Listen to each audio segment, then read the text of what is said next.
Je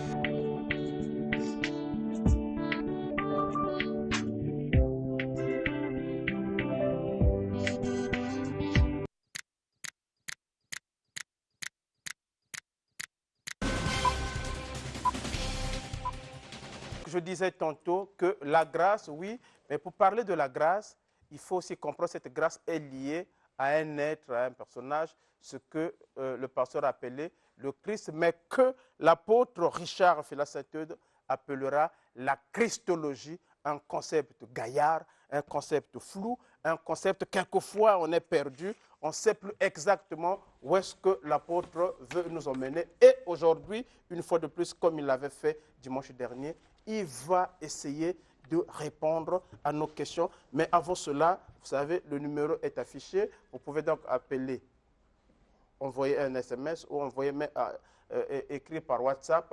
Nous pouvons toutefois lire vos questions.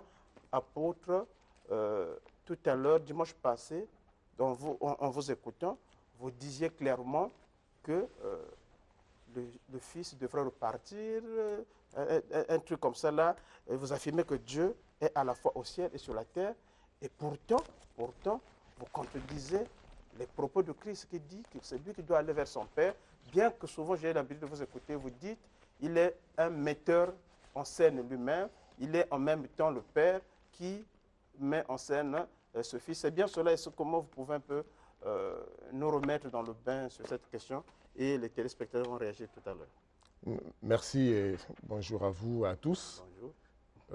Nous appellerons cela du fonctionnalisme, j'avais déjà dit. Même si certains nous reprochent d'employer des mots qui ne sont pas dans la Bible, le fonctionnalisme, ce n'est pas, encore une fois, un mot biblique, tout comme l'évangélisation n'est pas un mot biblique. Moins encore, l'adoration n'est pas un mot biblique, mais ce sont des concepts, des faits d'église et cultuels que nous acceptons et nous employons. Donc, tout comme la Trinité que plusieurs prônent, n'est pas un mot biblique. Alors, parlons du fonctionnalisme. Nous avons expliqué dernièrement ici que Dieu se retrouve dans différentes dispensations ou fonctions. On peut appeler ça comme ça. Peut-être que même le mot fonction, heureusement que ça se trouve dans la Bible, mais Dieu a des opérations dans son plan, son chronogramme, son plan de révélation dans le temps et dans l'espace. Il a prévu se révéler progressivement. Et dans ces derniers temps, comme Hébreux 1, à partir du verset 1, le dit si bien, j'ai recommandé plus d'une fois afin de comprendre ce mystère de la divinité et de Christ, bien lire Hébreux chapitre 1, on retrouve l'office que la Bible présente distinctement à côté du Père, étant l'image du Dieu invisible, mais en même temps, en allant plus loin dans ce même chapitre 1, nous nous exposons à un monologue. Au début, c'était comme un monologue, un dialogue. On peut se poser des questions. Comment Dieu s'adresse encore à lui-même, Dieu? C'est comme si on avait affaire à deux personnes, mais finalement, on se rend compte que Dieu ne peut pas être deux. Alors, si quelqu'un m'explique ce mystère de Hébreux 1, il comprendra de quoi nous sommes en train de parler. Christ, c'est un mystère. Et Paul disait qu'on nous regarde comme des dispensateurs de mystères de Christ. J'ai déjà recommandé Colossiens chapitre 2, le verset 3. Et ce chapitre, jusqu'à la fin, vers 9-10, on nous dit, par exemple, que en Christ, Jésus habitait corporellement toute la plénitude de la divinité. C'était une reprise de 2 Corinthiens chapitre 5, le verset 18-19. Dieu étant en Christ, réconciliant le monde avec lui-même. Il suffit de lire ces versets tranquillement pour comprendre ce que j'entends ici par fonctionnalisme. Donc le même Dieu, dans sa définition j'ai dit dernièrement, opérationnel, dispensationnel. Il se révèle comme en trois, mais en réalité, c'est une personne avec trois personnages. Merci beaucoup. Donc, je rappelle, chers téléspectateurs, que le pasteur, l'apôtre, est là pour répondre à vos questions. Donc, vous pouvez appeler par le numéro affiché ou envoyer un SMS WhatsApp. Nous sommes là pour, donc, effectivement, poser ces questions au pasteur, à l'apôtre, qui va nous répondre. La Christologie, il est cette personne qui essaie un peu de s'incarner ou se représenter en trois êtres, en trois personnages, le Père, le Fils, le Saint-Esprit, pendant qu'il est la même personne. En ce moment-là, l'apôtre, pourquoi il s'est permis de faire cela? Pourquoi ne pas envoyer quelqu'un d'autre? Il est entouré des anges. Pourquoi vouloir nous mettre dans une situation aujourd'hui, l'Église a du mal à se retrouver dans ce débat-là, parce que d'aucuns pensent qu'il ne peut jamais être le Père et le Fils. Je pense que s'il se déploie en trois, Hébreux 1, encore une fois, à partir du verset 1, nous dit clairement que dans les derniers temps, Dieu a parlé à plusieurs reprises et de plusieurs manières. Il a envoyé les prophètes, on a tué les prophètes, comme il illustre cela entre deux paraboles. Il a envoyé plusieurs fois des messagers qui ont été mal compris, qui ont été même tués, exécutés pour plusieurs. Et avant Christ, c'était Jean-Baptiste qui préparait le chemin. Hébreux 1 explique cette fois-ci, il a envoyé le Fils, qui est l'image du Dieu invisible. Alors, nous nous efforçons à conjuguer un verbe qui n'est que divin. Il est difficile de concevoir que Dieu s'envoie lui-même. J'ai usé même des mots peu appropriés, le dédoublement. Alors, si on peut accepter que des satanistes se dédoublent, ce serait un blasphème que de refuser à ce Dieu omnipotent d'être en même temps au ciel et sur la terre. Donc, c'est très peu de choses pour Dieu, être au ciel et sur la terre. C'est pourquoi, aisément, aujourd'hui, je peux redire que Dieu s'est envoyé lui-même. Il s'est formé un corps et il est venu sur la terre. Il s'est laissé appeler son propre fils. Il y a une question qui vous est posée ici, pasteur. Il dit, ça fait seulement partie de la tentation parce qu'en réalité, Satan, en fait, ils veulent dire que Jésus n'est pas venu du ciel, il est seulement le Fils de Dieu, il n'est pas le Dieu. Ce que vous dites fait partie des tentations seulement parce que même Satan n'existe pas en réalité, par conséquent. Ce scénario n'est qu'une mise en scène. C'est une question qui... Bon, libre à chacun de nous de croire ce qu'il veut croire et de refuser ce qu'il veut refuser. Nous, avec le peu de connaissances et de grâce que Dieu nous donne, nous venons établir bibliquement et puis empiriquement, disons, avec notre expérience, que Dieu est vrai, Satan ne l'est pas moins, et que tout ce qui est écrit dans la Bible est vrai. Donc on ne va pas s'éparpiller dans des débats stériles. La Bible dit néanmoins que l'insensé dit que Dieu n'existe pas. Okay? Moi je crois que Dieu existe et heureusement que nombreux parmi ceux qui nous suivent savent bien que Dieu existe et que le monde spirituel est une réalité. Nombreux savent que même la mort est une réalité et qu'après cette vie, il y a une autre vie. Et de ce point de vue, nous annonçons que dans ce monde spirituel qu'on ne voit pas, le Seigneur des Seigneurs est Jésus. Dans ce monde invisible, les démons, Satan et les autres savent bien qui est Jésus, comme dans Acte 19. Nous venons prêcher. Vous avez un appel, pasteur, 06. Ce Jésus qui est réel. Allez-y, il y a un appel. On vous écoute. Allô? Allô, oui, on vous écoute. Allô? On vous écoute, allez-y, on vous écoute. Ok, on a du mal à Je voulais poser la question au pasteur. Allez-y, on vous écoute. Posez la question, l'apôtre vous écoute. Allô? Je rappelle que c'est le 06 706 32 32 pour les appels et le 06 678 25 47. Vous pouvez intervenir aussi par WhatsApp que par SMS. Nous allons donc prendre vos questions. Oui, vous disiez, le pasteur, en attendant que nous ayons une autre question.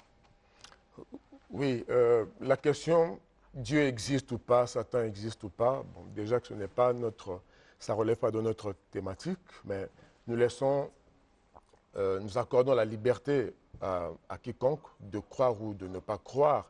Nous venons là parce que nous croyons que Dieu existe, nous croyons qu'il s'est envoyé sur la terre en forme de Jésus, il a pris corps et il est venu sauver l'humanité perdue dans le péché. Ernest Maungu vous pose la question de savoir, vous dites quoi l'apôtre au sujet des prophètes majeurs qui, comme Jean-Baptiste précédant la nouvelle venue de Jésus-Christ?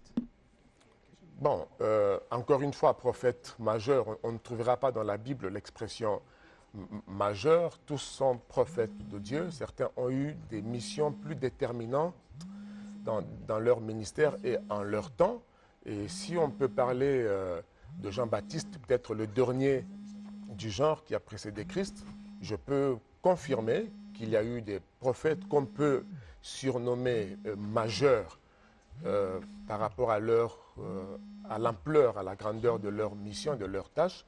Jean-Baptiste en fut peut-être un ou certainement un, pourquoi pas. Et je me permets d'inscrire Jésus dans cet ordre comme le tout dernier prophète majeur, humainement parlant. Une question que vous se posez. À propos de l'apôtre qui a dit. Oui. Ouais.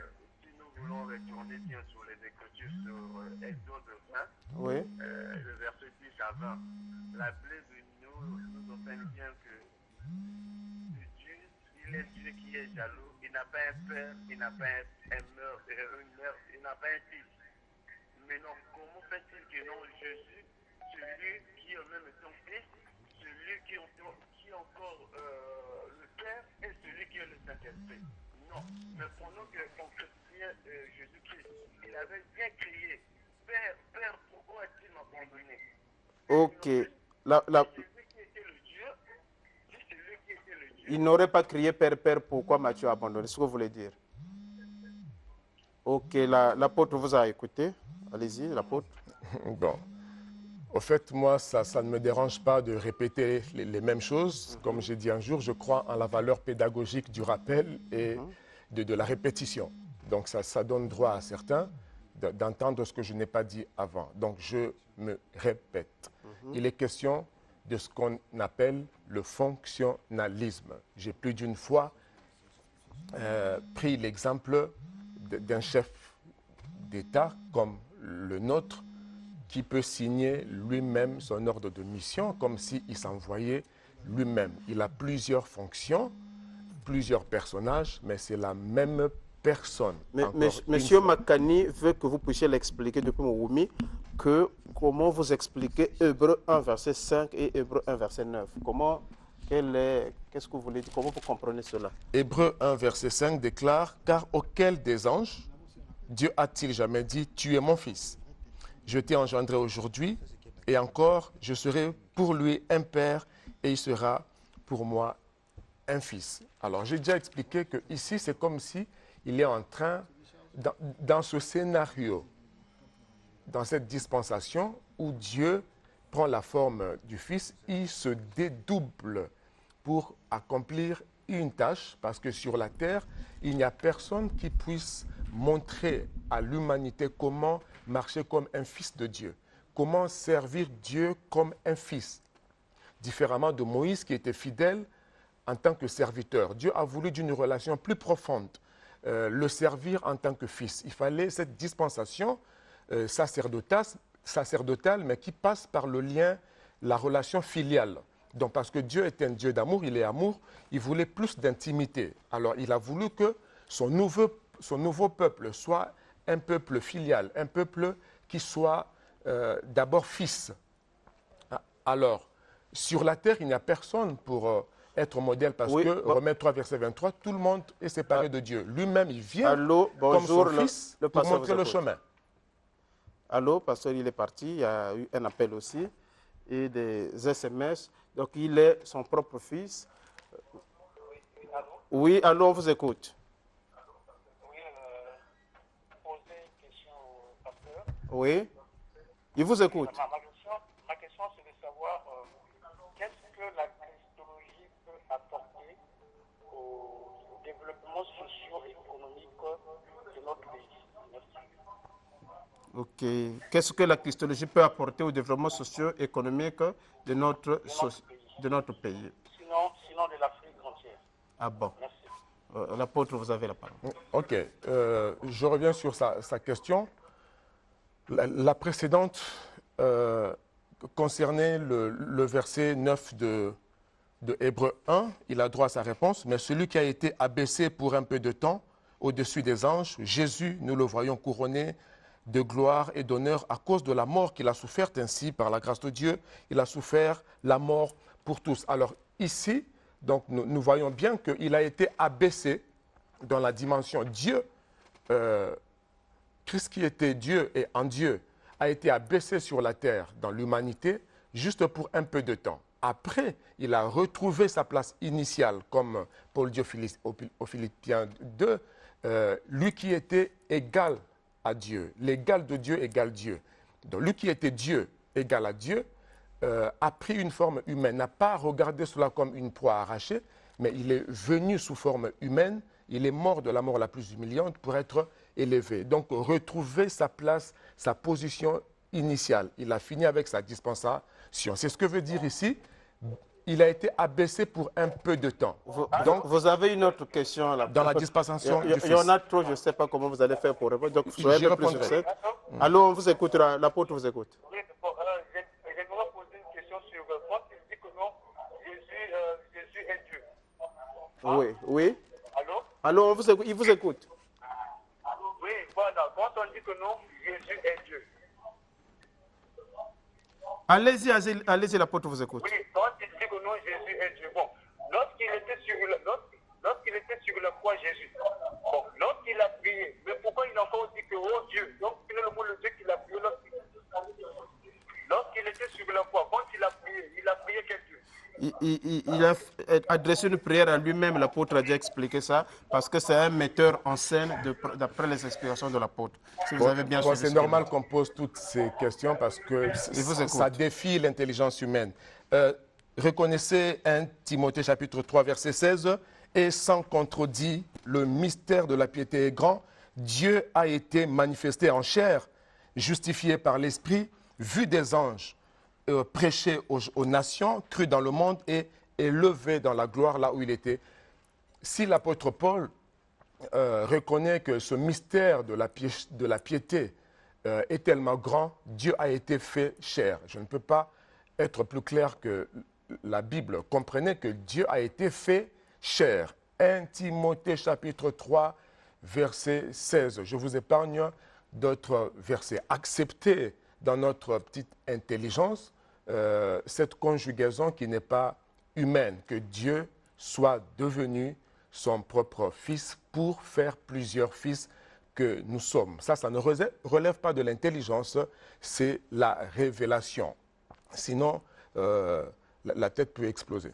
La tête peut exploser. Et qu'est-ce que la christologie peut apporter au développement socio-économique de notre nation? C'est l'une des questions qu'on vous a posées. OK.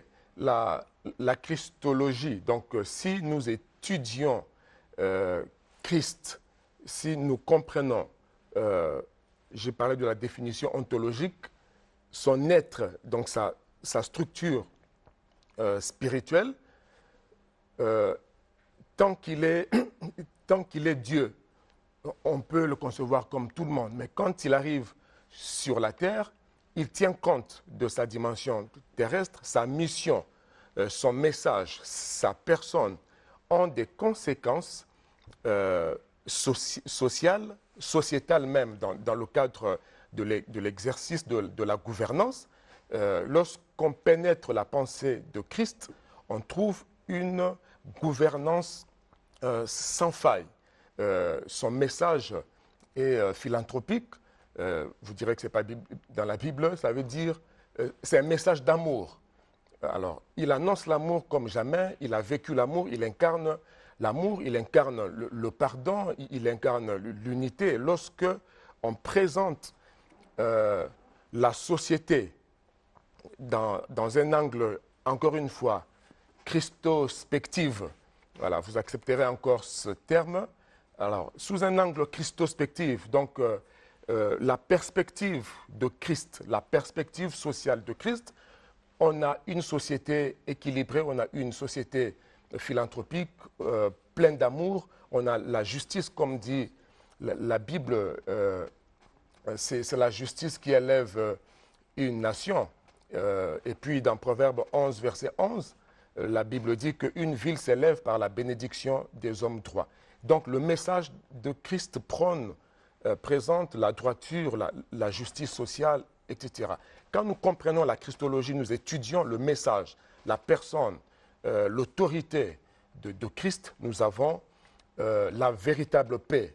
D'ailleurs, sans Christ, la paix que nous pouvons prêcher, prôner, ne sera que éphémère, parce que c'est lui qui incarne la paix, c'est le prince de la paix. Dans le monde entier, tant que Christ ne prendra pas la place qu'il mérite, la Bible dit, ils crieront paix, paix, mais il n'y aura pas suffisamment de paix. Il n'y aura que de paix partielle ou éphémère. Donc il faut regarder à Christ, justement en étudiant son message, sa personne et son œuvre, c'est ça la Christologie.